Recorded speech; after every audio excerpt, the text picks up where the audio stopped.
Have you ever noticed how some people become more powerful the exact moment everyone else starts falling apart, while others panic, argue, and desperately chase validation, like they're starving for it? These people seem to operate from a completely different reality. They don't react. They don't explain. And they absolutely don't chase. But somehow, everyone else starts orbiting around them, like they have some invisible magnetic pull. It's not magic. It's what happens when you weaponize spiritual awakening. Most people think awakening makes you weak, passive, some kind of spiritual pushover who gets walked all over. They're not just wrong. They're completely backwards. Real awakening, the kind Carl Jung actually documented, doesn't make you a doormat. It makes you absolutely untouchable. Here's what really happens when you awaken correctly. While everyone else is having emotional breakdowns, you become strategically detached. While they're desperately seeking approval, like it's oxygen, you stop needing it, and suddenly, everyone is competing for your attention. While they're explaining and defending every little thing, you simply act from unshakable inner authority. Carl Jung called this individuation. But let's be real about what it actually means. You stop being controlled by other people's chaos, and that makes you the most powerful person in any room. Think about it. Who actually has influence? The person constantly trying to convince everyone they're right, or the person who's so centered they don't need to convince anyone of anything? The person begging for respect, or the person whose very presence commands it without saying a word?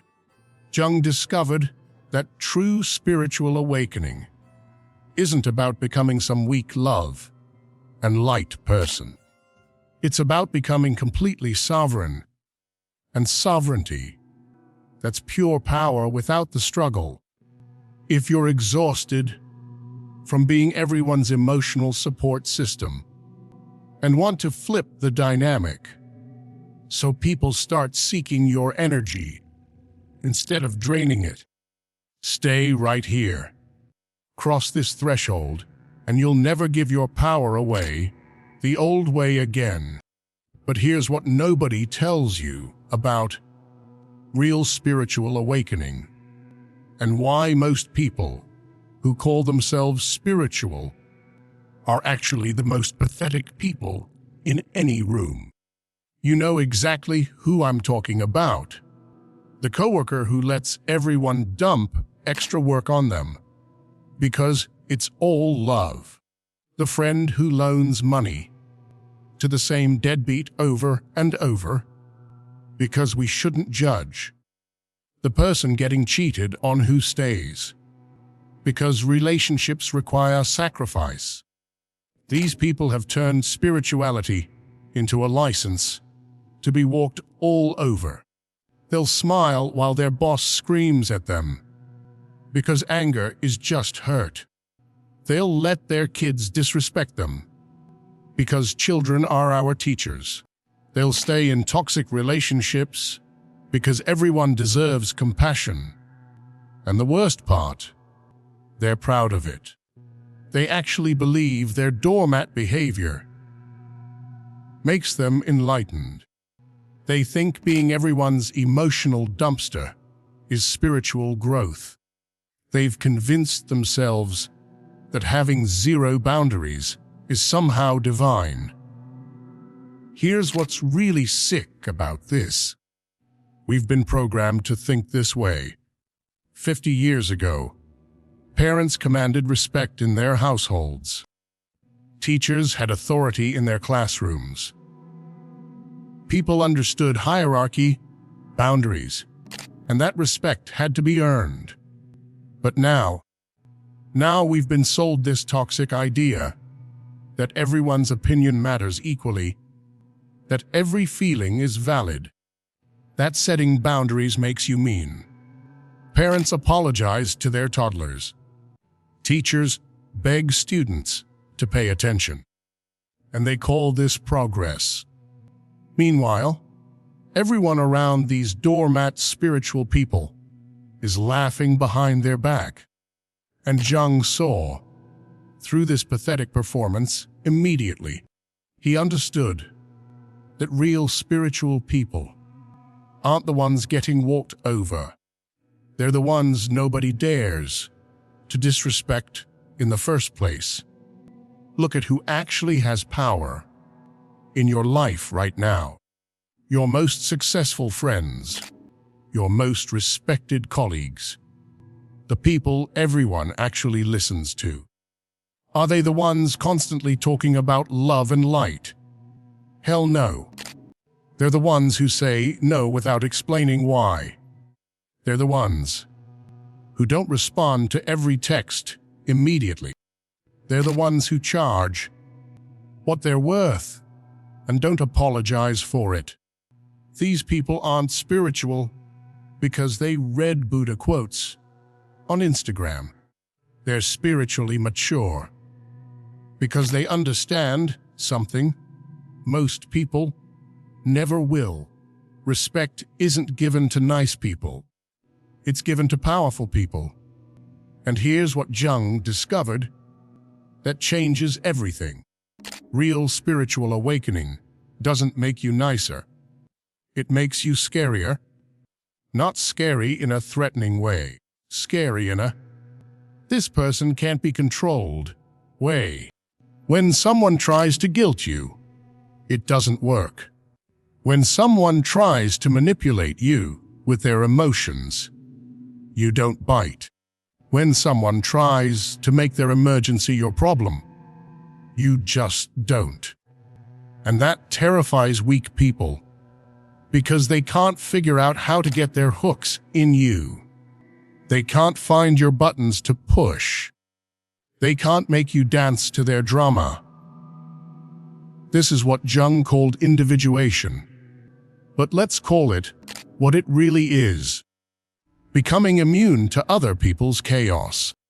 Look at the most powerful leaders in human history, the ones who shaped civilizations, not through force, but through sheer presence. Marcus Aurelius didn't conquer through brutality. He ruled through philosophical mastery that made him untouchable. His meditations reveal a man so spiritually integrated that no external circumstance could disturb his inner authority. Gandhi didn't defeat the British Empire through violence. He accessed a level of spiritual power so profound that an entire colonial system collapsed before his unshakable presence. His detachment made him more dangerous to the establishment than any army. These weren't nice spiritual people. They were sovereign spiritual warriors. And Jung spent decades studying two types of patients: those who succeeded in life and those who remained stuck. And he discovered something the spiritual establishment doesn't want you to know.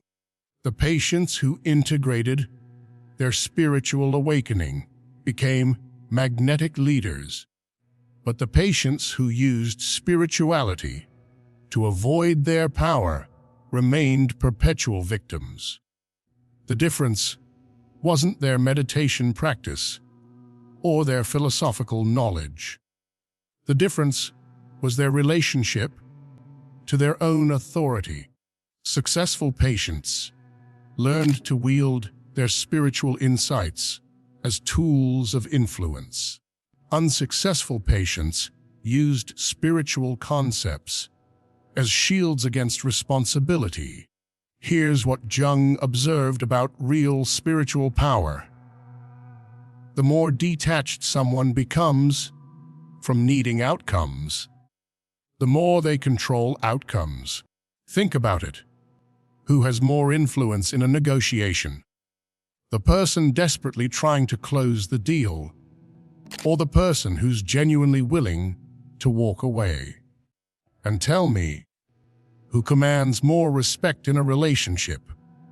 The person begging for love, or the person who's complete within themselves? And who do you think gets promoted faster? The employee who needs the job, or the employee who performs excellently while remaining internally free? See how detachment isn't indifference. It's strategic positioning. When you stop needing something, you gain power over it. When you stop fearing loss, you become magnetic to gain. And when you stop defending your position becomes unassailable. Walk into any boardroom, and you can spot the truly powerful person immediately. They're not the loudest. They're not the most aggressive. They're not performing competence or demanding attention. They're the one everyone unconsciously defers to. They speak, and others listen. They suggest, and others implement. They remain calm while others panic. And somehow, their calmness spreads through the entire room. This isn't charisma. This is sovereignty. They've accessed what Jung called individuation, complete psychological independence from external validation. They don't need the room's approval, so the room gives them its authority. The person who says no without explanation, and everyone accepts it. Spiritually integrated. The person whose very presence shifts the energy of a space, operating from the frequency of someone who has done the inner work. But here's where most spiritual seekers go wrong. They confuse spiritual bypassing with spiritual mastery. They think awakening means becoming harmless instead of becoming powerful. They mistake being accommodating for being evolved. Real spiritual development includes your darkness, not just your light. The spiritual person who claims they don't get angry is a liar or a time bomb. The one who says they love everyone equally has never learned to set boundaries. The one who's always positive is afraid of their own authentic reactions. Jung understood that integrated people aren't nice. They're whole. They can access their anger when boundaries are crossed. They can deploy their selfishness when their needs matter. They can use their manipulative abilities for strategic purposes. They can be cruel when cruelty serves a higher purpose. This isn't evil. This is completeness. And completeness is magnetic. People sense when they're in the presence of someone who owns all of themselves, and they unconsciously submit to that level of authentic authority. So if you want to access genuine spiritual power, the kind that makes others orbit around you, the kind that commands respect without demanding it, the kind that influences outcomes without forcing them, you need to understand Jung's most dangerous discovery. The discovery that spiritual establishments have tried to suppress because it threatens their control over spiritual seekers. The discovery that reveals why some awakened people become untouchable leaders while others remain perpetual victims. Jung discovered that real spiritual awakening isn't about transcending your humanity. It's about integrating your totality, including the parts of yourself you've been taught to fear. And once you integrate those parts, once you own your complete psychological spectrum, you don't just become spiritually awakened. You become spiritually dangerous in the best possible way. But Jung discovered something that made the spiritual establishment so uncomfortable. They tried to suppress his work entirely. This idea of integrating your totality, including the parts you fear, is where the real work begins. It's not about becoming a bad person.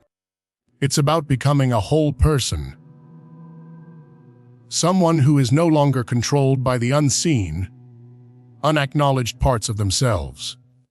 So, how do you start this journey from being a spiritual doormat, as described, to someone whose presence is grounded in authentic power?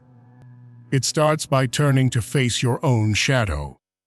You've been taught your whole life to be good. Don't be angry. Don't be selfish. Don't be manipulative. Don't be greedy. But what happens to all those parts you're told to push away? Do they just vanish? Carl Jung had a terrifying answer. No. They go underground. They become your shadow. And from there, in the dark, they run your life.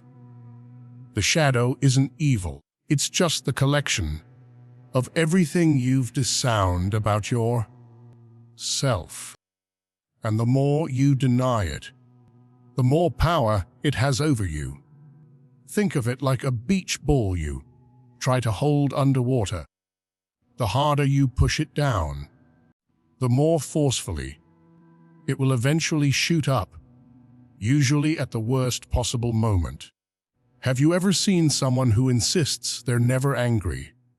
Then, one day, they explode in a fit of passive-aggressive rage that destroys a relationship. That's their shadow at work. The person who prides themselves on being generous, but secretly resents everyone they help. That's the shadow, too.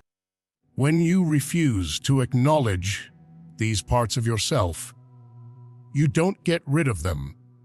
You just lose control over them. You start leaking energy. You find yourself in internal conflict, projecting your own disowned darkness onto others. You see selfishness and manipulation everywhere else because you refuse to see it in yourself. This is why so many nice people feel like victims. They've amputated half of their own strength and then wonder why they keep getting pushed around. Becoming whole isn't about becoming a better person. It's about becoming a real person. And that begins with reclaiming the power you've locked away in the dark. The first step is to simply notice where your power is hiding. Micro-habit 1C, the trigger tracker purpose. To identify the parts of your shadow by noticing what you judge most harshly in other people. How to. For the next 3 days, carry a small notebook or use a notes app on your phone. Whenever you feel a strong negative reaction to someone, irritation, disgust, judgment, pause. Write down the specific quality that triggered you. Was it their arrogance, their laziness, their neediness? Don't analyze it, just record it. Signs you're doing it right. You'll start to see a pattern. The same few qualities will likely show up again and again. You'll feel a little uncomfortable, which is a sign you're getting close to a disowned part of yourself. Common pitfalls: judging yourself for having the judgment. The goal isn't to stop judging. It's to use the judgment as a map back to yourself. Tie back This practice helps you stop being controlled by other people's chaos, because you begin to see that their behavior is simply activating something already inside you. What if the people you despise the most are actually holding a mirror up to your own hidden potential? What if their arrogance is a reflection of the healthy pride you were taught to suppress? What if their selfishness points to your own abandoned needs? This isn't about excusing their behavior. It's about using your reaction to find your own lost power. Once you've identified a pattern, you can move to the next step: conscious integration. Micro-habit 2E. The conscious acknowledgement purpose: to reclaim a disowned quality by owning your capacity for it without needing to act on it destructively. How to pick one quality from your trigger tracker list. Let's say, manipulative. Find a quiet moment alone. Say out loud, "I have the capacity to be manipulative." Feel the truth of that. You know how to phrase things to get what you want. You know how to appeal to someone's emotions. You have this skill. Acknowledge it without shame. Signs you're doing it right. You'll feel a strange sense of relief or a click of recognition. The emotional charge you feel when you see that quality in others will start to decrease. Common pitfalls: confusing acknowledgement with endorsement. Owning your capacity for anger doesn't mean you have to become an angry person. It means you can access anger as a clean, powerful tool when a boundary is crossed, instead of letting it leak out as passive aggression. Tie back. This is how you stop being a spiritual doormat. You reclaim the very tools, like strategic thinking, manipulation, or self-priority, selfishness, that powerful people use consciously. Think of your psyche as a kingdom.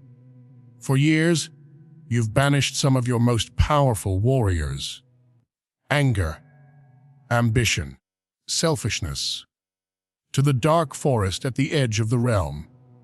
But now, you're realizing the kingdom is under attack, and you need them back.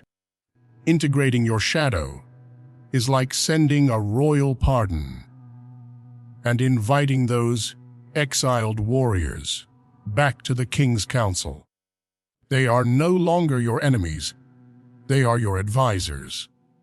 You, as the sovereign ruler, decide when and how their strength is used.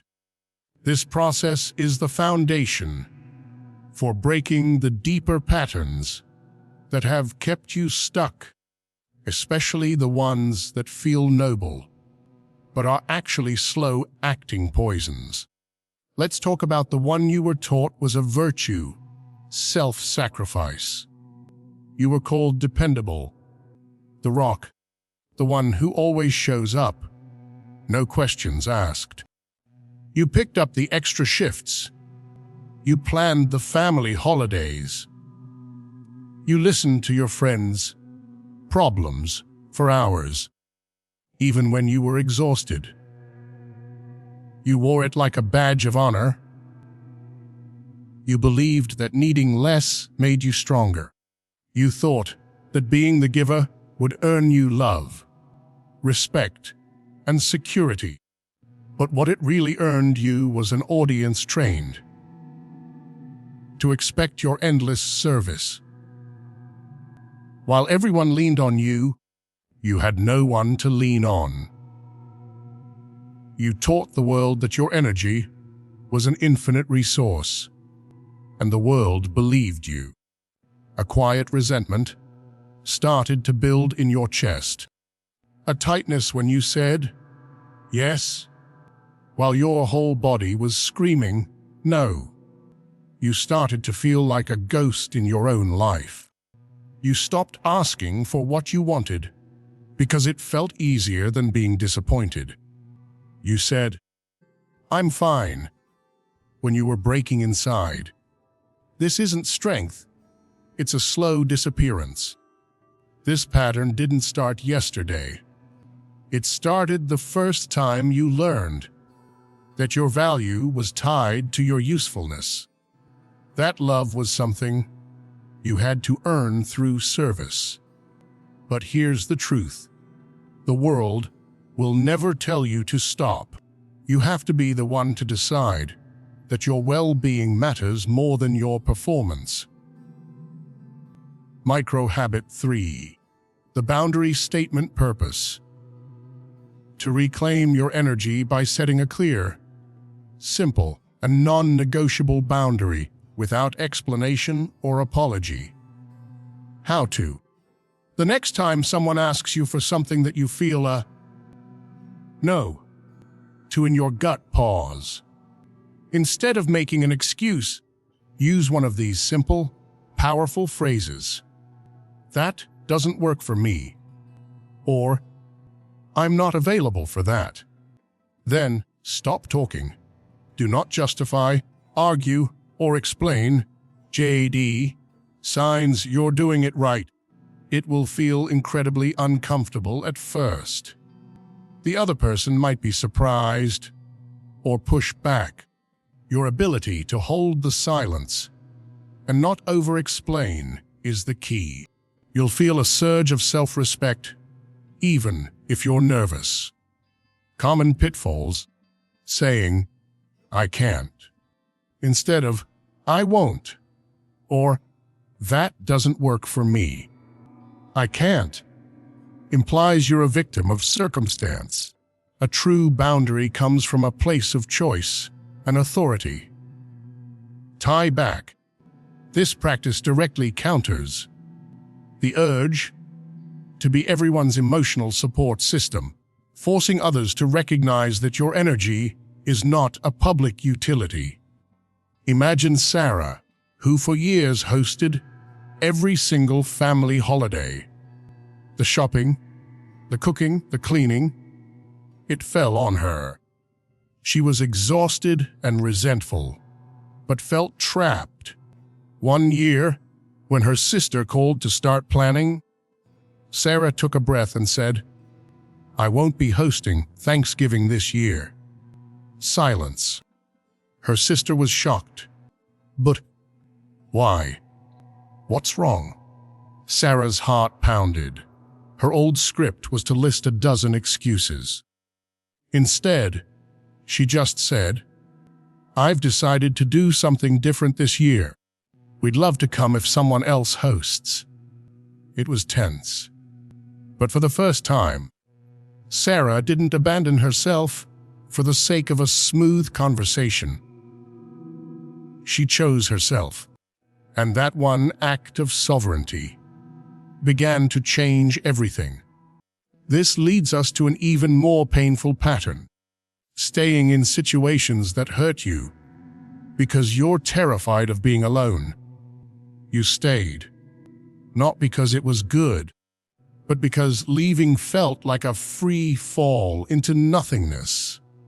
You told yourself stories to make it bearable. "He's just stressed. She doesn't mean it. All relationships are hard work." You confused loyalty with endurance. You mistook your tolerance for pain as a sign of your commitment. But deep down, you knew. You weren't staying for love. You were staying to survive the fear of being abandoned. This is a pattern wired in deep. If you grew up learning that love was conditional, that you had to perform to be accepted, then you learned to tolerate discomfort just to stay connected. You walked on eggshells. You shrank your needs. You muted your voice. You became an expert at predicting their moods, all in the name of keeping the peace. And here's the cruelest twist. Every time you did this, you weren't just tolerating their disrespect. You were disrespecting yourself. You were teaching your own nervous system that being chosen by someone else was more important than being true to yourself. Let this sink in. If connection requires you to betray yourself, it isn't connection, it's captivity. Micro-habit 40. The needs inventory purpose.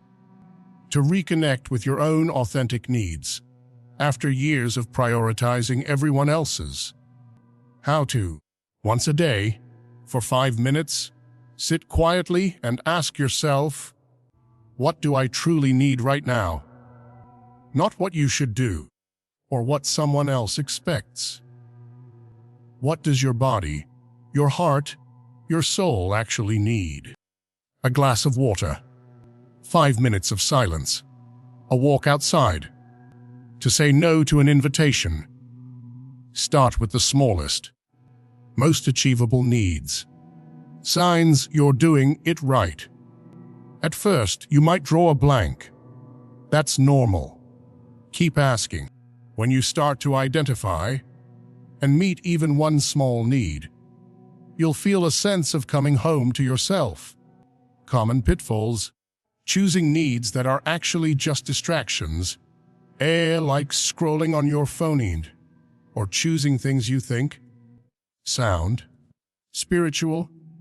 Be brutally honest. If what you need is a nap, honor that. Tie back. This rebuilds the inner authority that gets eroded when you're constantly chasing validation, proving you can give yourself the care you were seeking from others. Here's the part of the journey no one likes to talk about. As you start to see these patterns in others, you have to face the cold reality that you've been repeating them. 2. You're not just the one who was hurt. You've also become the one who hurts. Not in the same loud, obvious ways. Maybe, but quietly, unconsciously. You hated how they used silent treatment to punish you. But now you withdraw when you're hurt. You resented their dismissiveness. But now you find yourself saying, "Why are you so sensitive?" to someone you love. The patterns you survived by internalizing have become the programs you now run. Jung was clear. Until you make the unconscious conscious, it will direct your life, and you will call it fate. This is your crossroads. You can keep blaming the people who installed the faulty programming, or you can take responsibility for rewriting the code now that you can see it. This isn't about shame. It's about awareness. This is the moment you stop performing strength and start building real integrity. So what now? How do you take all this awareness and turn it into a new way of being? This is where we get to the heart of Jung's work. Individuation. It's not a fancy concept. It's the practical, step-by-step process of reclaiming all the pieces of yourself you abandoned to survive. It's about becoming psychologically whole. It starts with a commitment to awareness over amnesia. You stop pretending. You stop making excuses for behavior in yourself or others that feels wrong. You call it what it is. That feeling in your gut isn't you being too sensitive. It's your intuition. Listen to it. Then, you move from boundaries as a defense to boundaries, as a declaration of self-worth. You realize they don't push good people away. They filter out people who can't respect you. This is how you stop bleeding energy into fake peace and toxic dynamics. You contain it. You keep what's yours. You speak when it matters. And when a situation or person consistently demands that you shrink yourself, you walk away, not in anger, but in alignment. But once you start living this way, a new challenge emerges. The world will test you. People will not like the new, bounded, sovereign you because they can no longer control you. So how do you engage with an unconscious world without being dragged back under? This is the art of conscious participation. You learn to play the game without being played by the game. You don't need to retreat to a monastery. You need to develop the skill of moving through the world without being moved by it. Micro-habit 5e. The observer's self-pause, purpose, to create a sliver of space between a situation and your reaction, allowing you to respond consciously instead of automatically. How to, in any conversation or situation, especially one that feels charged, imagine a part of you is floating near the ceiling, simply watching the scene unfold. This observer self isn't judging, it's just noticing. Notice your posture. Notice your breathing. Notice the other person's tone. This simple act of observation creates psychological distance. Signs you're doing it right. You'll feel less emotionally hooked. You'll be able to see the dynamics at play more clearly, as if you're watching a movie instead of being the main character. Common pitfalls. Trying to do this all the time. Just use it in moments when you feel yourself getting pulled into old, reactive patterns. Tie back. This is the ultimate tool for becoming immune to other people's chaos. You can be in the middle of the storm without becoming the storm. With this skill, you can practice what Jung called strategic authenticity. This isn't about being fake. It's about being intelligent. You don't share your deepest vulnerabilities with your toxic boss, just as you don't use corporate jargon with your partner. You learn to reveal the right amount of truth for the right context. You are genuine without being naive. And here's where the real power kicks in. The less you need to change anyone, the more they begin to change around you. When you stop trying to convince, your presence becomes convincing. When you stop arguing, your silence becomes powerful. Have you ever been around someone who just makes you want to be a better person without them saying a word? They aren't preaching. They are simply holding a frequency of integrity, and you unconsciously want to match it. That is what you become. A stable reference point of consciousness in a sea of reactivity. But getting this power is one thing. Keeping it is another. This is where 99% of people fail. They do the work, they reclaim their sovereignty, and then they fall into the power corruption trap. They become spiritual narcissists. They use their insights to judge others. They turn their sovereignty into superiority. Remember, real power isn't about being better than others.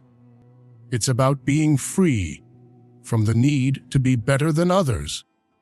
The moment your awakening becomes another way to feed your ego, you've lost it completely. So how do you maintain this power with integrity? Micro-habit 6e, the daily energy audit purpose, to ensure you are operating from a place of sovereign service, not egoic control or codependent giving.